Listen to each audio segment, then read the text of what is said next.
The forbidden banana, what our ancestors knew that we forgot. Have you ever seen a twin banana, two joined together, and wondered why it feels unusual? Why did our grandparents refuse to let the young eat it though they themselves would? Was it just superstition or ancient wisdom rooted in science? Today, we're going to uncover one of the strangest and most thought-provoking food taboos in Indian tradition, the forbidden banana. Stay till the end, because what starts with a banana might just change how you see every fruit you eat today. The cultural mystery. In old India, people noticed things deeply. They saw patterns in nature and learned from them. The twin banana, or iratta pazham, was never sold in the market. It was seen as a sign, something sacred, something not to be taken lightly. Old people would eat it, yes, but they'd never give it to their children.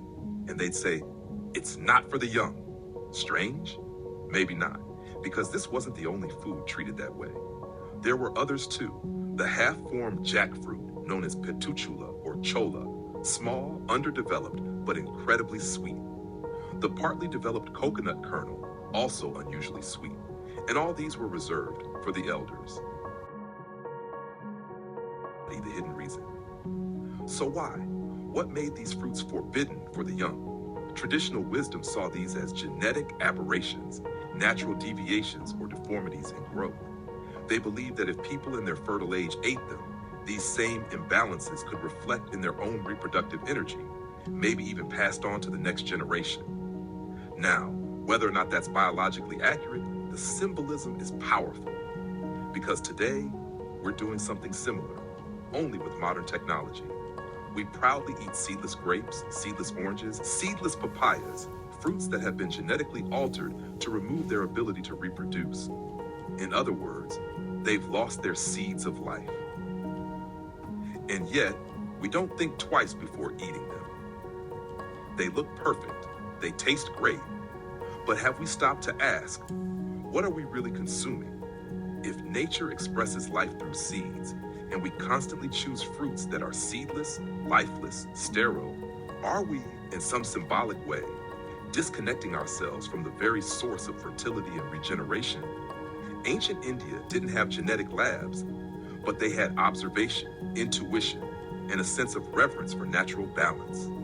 Maybe, just maybe, these old taboos were not superstition, but protective codes, ancient biological ethics told through culture. Our ancestors believed that food carries memory, not just of taste, but of life itself. When they said, "Don't eat the twin banana," they weren't cursing the fruit. They were reminding us to eat with awareness, to see the link between life, fertility, and nature's patterns.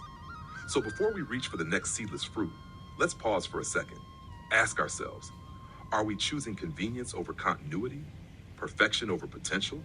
Because every seed we remove from nature might be a small piece of life we remove from ourselves. If this story made you think differently about your food, hit the like button, share this with someone who loves traditional wisdom, and don't forget to subscribe for more such stories hidden in everyday life. Because sometimes what we call superstition is just science waiting to be rediscovered.